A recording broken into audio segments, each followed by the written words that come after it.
vocês todos, graça e paz da parte de nosso Senhor Jesus Cristo. Vamos falar hoje sobre transfiguração a partir do texto do evangelista Marcos, capítulo 9, versículos 2 a 8. Hoje é o dia da transfiguração. Se a gente saísse para perguntar nos meios de comunicação, na televisão aberta, nos canais de notícias, hoje é o dia da transfiguração, o pessoal ia pensar em carnaval, não é mesmo? Quer dizer, o pessoal deve ter um figurino especial, vai estar transfigurado, uma coisa assim.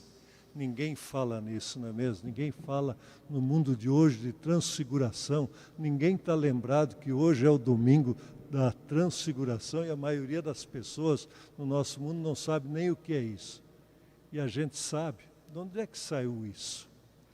O Evangelho de Marcos, no capítulo 9, em algumas traduções, Almeida, Revista Atualizada, Nova Almeida, tem um títulozinho em cima na Bíblia que diz a transfiguração de Jesus. A transfiguração de Jesus.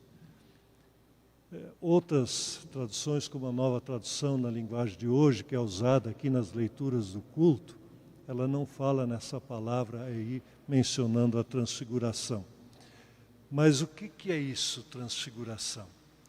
A palavra grega, se a gente fosse simplesmente transliterar para o português, seria a metamorfose de Jesus.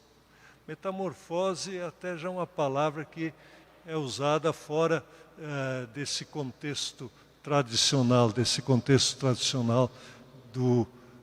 que nós falamos aí no início da pregação.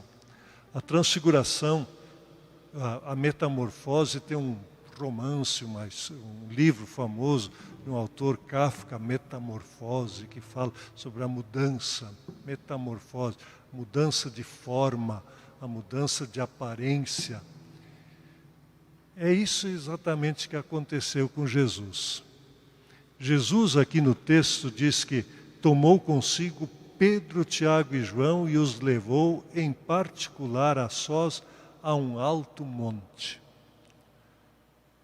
Esses três discípulos eram três discípulos muito chegados, eram, por assim dizer, do círculo íntimo dos discípulos de Jesus com Jesus. Estavam muitas vezes só eles presentes. Jesus chamou os três e disse: vem comigo, aí vão subir no monte. Subir no monte até era um gesto simbólico, isso é cheio de simbolismo.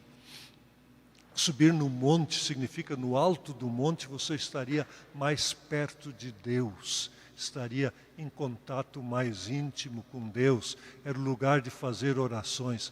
Até hoje existem algumas igrejas que têm por tradição, quando eles querem fazer um retiro de oração, eles sobem num monte para orar. Aqui eles foram convidados por Jesus. Eu não sei o que os três entenderam daquele convite. Você já pensou, receber um convite, vamos subir no monte? E você sobe aquele monte que não é fácil, não se sabe exatamente qual era o monte, mas subiram no monte. E chegaram lá no alto, e aí acontece uma cena que aqui é descrita da seguinte forma: Jesus foi transfigurado, eu estou lendo aqui da Nova Almeida, foi transfigurado diante deles, as suas roupas se tornaram resplandecentes, de um branco muito intenso, como nenhum lavandeiro no mundo as poderia alvejar. Imagina a roupa branca. E aí aquela roupa começa a brilhar. Naquele tempo não tinha tecnologia de hoje em dia. Hoje em dia você pode fazer isso. Eu acho que em alguns filmes aparece, a roupa do sujeito fica brilhosa. E naquele tempo eles nem conheciam tecnologia assim. E isso aconteceu com Jesus. Eu lembro quando criança, isso já faz algum tempo, eu recebi uma cruzinha branca de papel na igreja, e era um papel fosforescente. A gente colocava o papel perto da luz e ia olhar no escuro Normalmente, se era durante o dia, a gente até entrava para dentro de um armário e olhava, aquilo resplandecia no escuro. E eu pensava, que coisa bonita que esse papel aí resplandece, chama a atenção no escuro. Pois era mais ou menos isso que Jesus, que passou com Jesus naquela ocasião. Você já pensou a roupa de Jesus de um branco resplandecente, que na época só podiam comparar, nenhuma pessoa podia lavar de um branco assim, tão brilhante, tão forte. E eles viram Jesus. E de repente viram que Jesus não estava mais só. Estava com duas pessoas, dois personagens bíblicos, Moisés e Elias. Moisés e Elias. Personagens lá do Antigo Testamento. Os dois personagens que não morreram, segundo o texto da Bíblia, que eles foram direto para o céu, para a eternidade. E esses dois, de repente, estão com Jesus conversando. E aí o texto vai adiante, ele diz, os dois apareceram falando com Jesus, e Pedro era meio impulsivo, ele não sabia o que fazer, tomou a palavra e disse a Jesus, mestre, bom é estarmos aqui, façamos 3 tendas, uma para o Senhor, outra para Moisés e outra para Elias. Pedido estranho esse de Pedro. Ele vê Jesus, Moisés e Elias, e aí ele diz, vamos fazer 3 tendas aí, uma para cada um de vocês, e aí a gente fica aí nesse ambiente tão bom, tão diferente, tão gostoso. Ele não sabia o que dizer, por estarem eles apavorados. A seguir veio uma nuvem que os envolveu, e uma voz dizia, esse é meu filho amado, escutem o que ele diz. E de repente, olhando ao redor, não viram mais ninguém, a não ser Jesus. Aí terminou a cena. Essa história da transfiguração, ela é cheia de coisas simbólicas. É uma história cheia de situações especiais. A história da transfiguração é um dos poucos acontecimentos que é narrado em 3 dos 4 evangelhos. Mateus, Marcos e Lucas narram.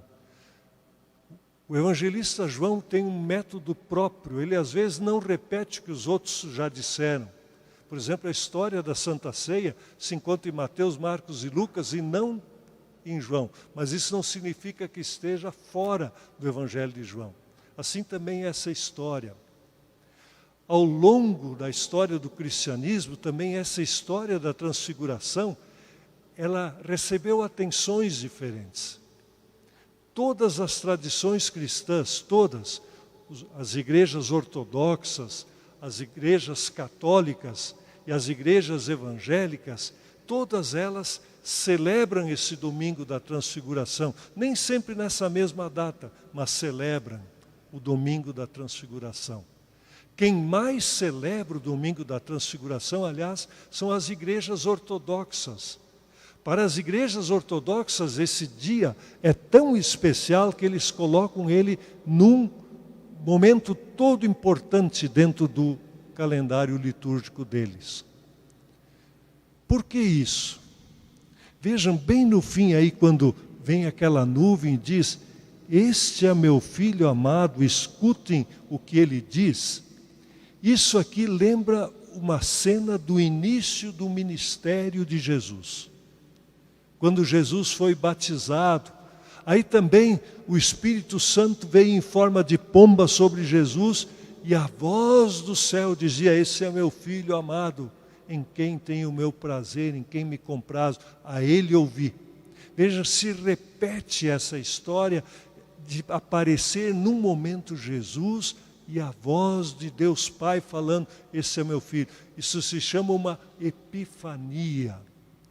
Nós, na igreja luterana, temos justamente nesse domingo, o domingo da transfiguração, porque aí termina um período de epifania, de manifestação de Jesus como Salvador de todos os homens. é um momento todo especial.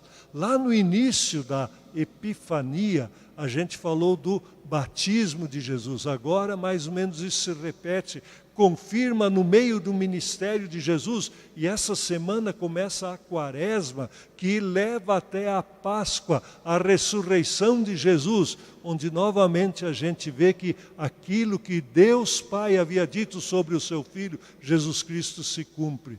Então é um momento muito importante, esse em que Deus aparece para Jesus.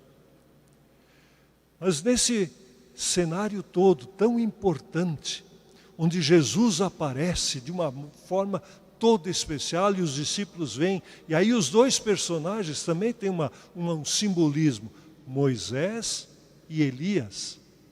Moisés simboliza a lei. A lei, Moisés subiu no Monte Sinai, e lá do alto do Monte Sinai ele trouxe as tábuas da lei de Deus, Êxodo 20. Então ele é a lei. E Elias foi o grande profeta, ele simboliza a profecia. O profeta que lutou contra os profetas de Baal e os venceu. E esse Jesus que está com Moisés e Elias, ele é o Filho amado de Deus. Os discípulos até depois acharam que o Elias haveria de vir novamente. Jesus disse, ele já veio, era João Batista. Todo esse simbolismo carregado nessa história, ele aponta para Jesus, o nosso Salvador. Ele é aquele prometido, aquele em quem nós depositamos a esperança. Então veja essa história tão importante, onde Jesus, quando aparece em toda a sua importância, ele até aparece de uma forma gloriosa, com um branco muito forte, que não há outro igual. Pois esse Jesus, quando se manifesta dessa forma na vida desses 3 discípulos tão íntimos, os discípulos têm uma reação muito estranha. E a reação do Pedro, do Tiago e do João, muitas vezes também é a minha reação, e eu acho que também é a sua reação. Como é que a gente reage quando Jesus fala conosco? Muitas vezes a gente até vai por ir, vai junto, não está entendendo nada, mas vai junto. É mais ou menos como diz o ditado, a Maria vai com as outras, a gente vai acompanhando e vai junto. Sobe no monte com Jesus e chega lá no alto do monte, quando as coisas começam a acontecer, a gente não entende nada. É o que o texto diz a respeito deles, quando eles fazem a proposta, vamos fazer 3 tendas. É uma proposta sem sentido que eles fazem. A gente às vezes também, quando está com Jesus e Jesus nos pede para caminharmos com Ele, a gente faz propostas sem sentido. Eu acho que todos nós estamos toda hora nos lembrando dessa tal da pandemia. Ela até nos atrapalha a vida. A gente não sabe, mesmo quem não teve ainda a doença, pensa, mas eu vou ter, fica com medo, fica apavorado. E aí ele pensa, mas eu estou com Jesus. E a gente às vezes tem os desejos que não tem nada a ver, mas a gente diz, se eu pudesse tirar isso, se Deus quisesse tirar isso. E a gente começa a pensar coisas, como esses discípulos pensaram na cara de Jesus, na manifestação de Jesus, fazer uma proposta, mas vamos fazer 3 barracas. Que proposta que eles fizeram! Mas Jesus não se importa com as nossas propostas bobas, Ele nos entende. Jesus entende os nossos medos, os nossos pensamentos desconectos. E Ele nos convida simplesmente a nós o adorarmos e olharmos a Ele e confiarmos nele. Não é assim na vida. Ele não quer que a gente faça nada excepcional, achando que com isso Ele vai nos atender nas orações. Confia nele, veja o que o Salmo disse. O verdadeiro culto a Deus é um culto de coração, confia nele. E é isso que essa história aqui nos mostra, Jesus convidando Pedro, Tiago e João a confiarem nele. Simplesmente confia.